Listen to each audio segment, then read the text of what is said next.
I'm at my friend's mom's house, and he got really lucky. Or I should say his mom got really lucky. Had a really bad storm come through lately. I mean, and it just decimated white pines all around the area. See it split it right in half. I mean, in hindsight, it doesn't look like it was the most healthy tree. It's pretty hollowed out. But I mean, it just missed the house.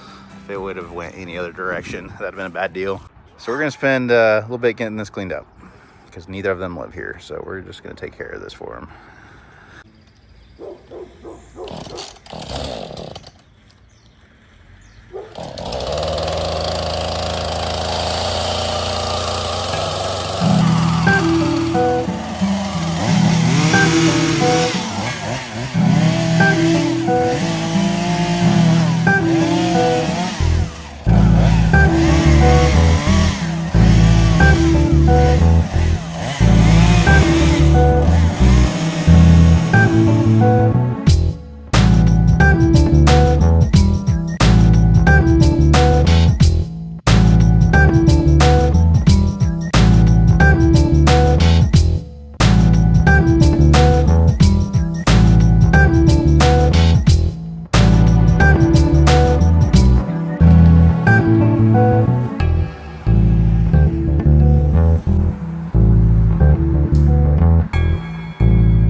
So I've kind of been saving the proyama chain and just use of it for bigger trees. You know, most of the trees we do, a 440 with an 18-inch bar does fine.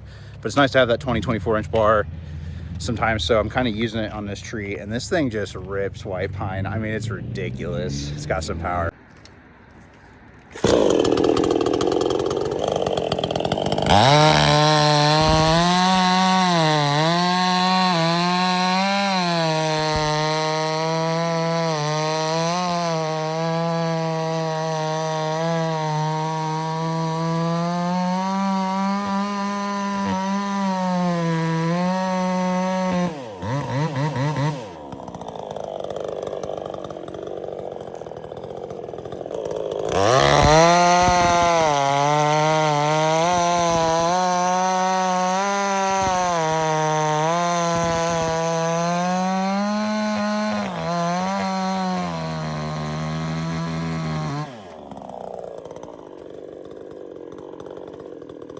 I mean, that thing just screams. It's ridiculous. I should probably have ear pro, but I'm not using it that much. It works pretty good. I've already hit the dirt, unfortunately, a few times, so I'm probably have to sharpen that chain, but it's still pretty sharp. And check these wood chips out. That thing just eats that white pine. I mean, I know white pine's like the easiest thing to eat, but I've pretty much got this tree cleaned up.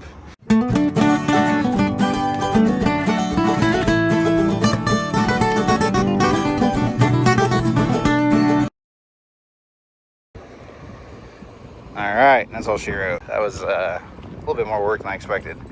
I forget how hairy those pines get compared to hardwoods.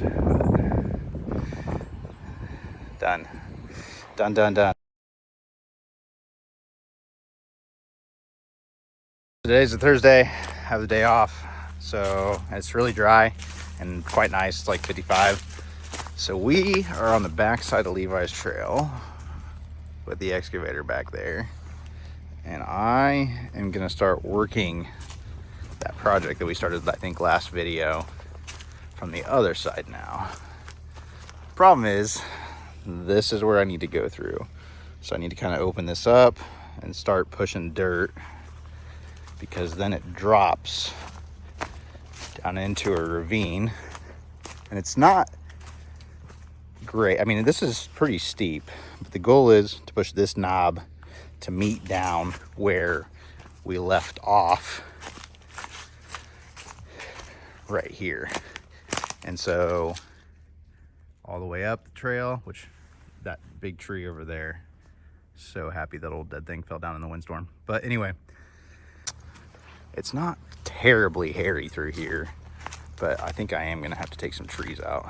One of the big problems here is there's all these hedge apple trees, and I mean, they're very tough. If you know anything about hedge apples, very hardwood, and their roots are crazy. So I don't know how much problem I'm gonna have with these roots.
So I thought when I started this, I was gonna actually take the trail this way, but between these big trees and being at the edge of the ravine, it's kind of narrow. I could get through there, but I prefer to take this route.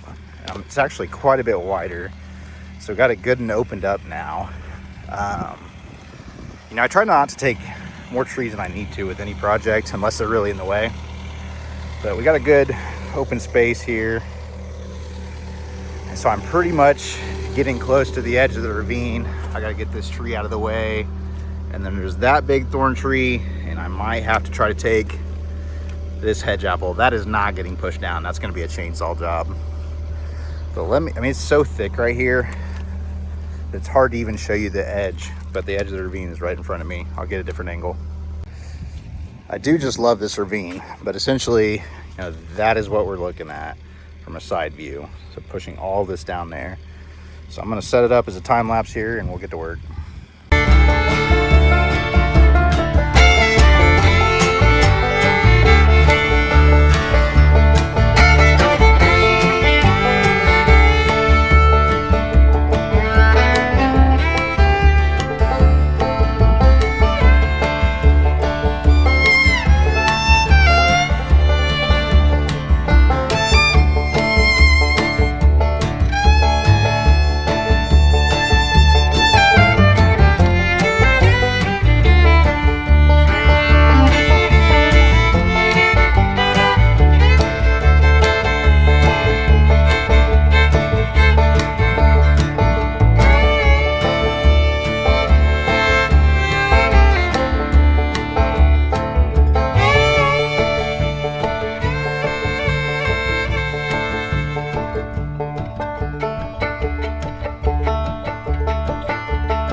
All right, so we are like almost connected here to bigger trail at large.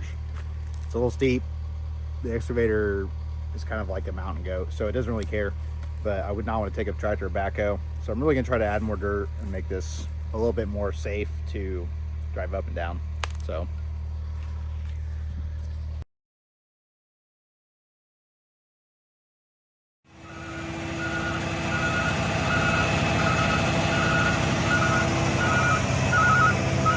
This never gets old to me. I still think it's cool.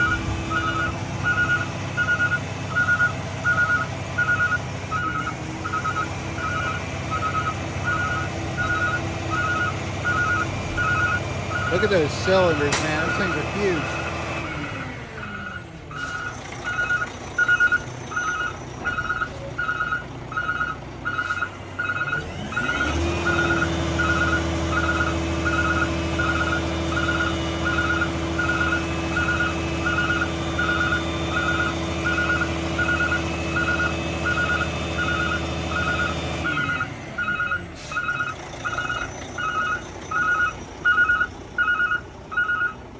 It's so wild how well these guys know how to drive.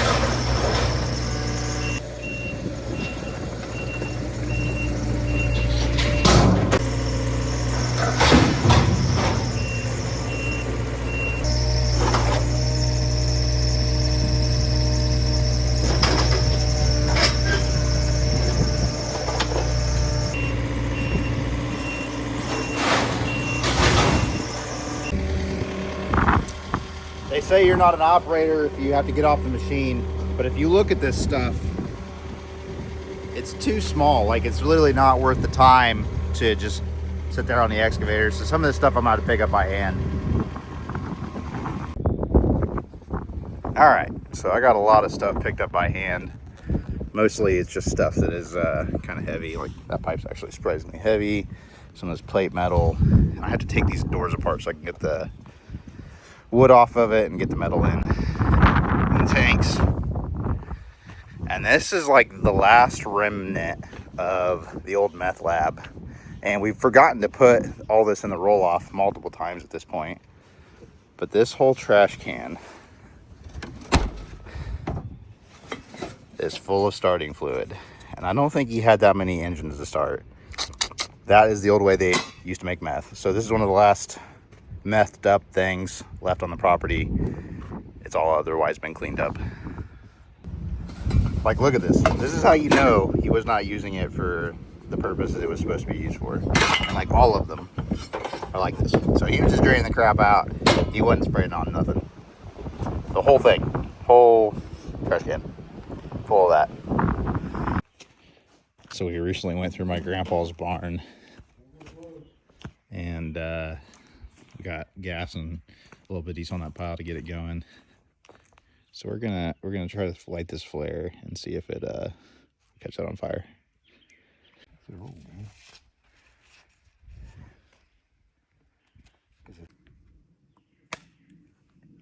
I think it just sort of less. It's actually pretty calm. I know, a little less exciting than I thought. But you kind of put the gas on the other side.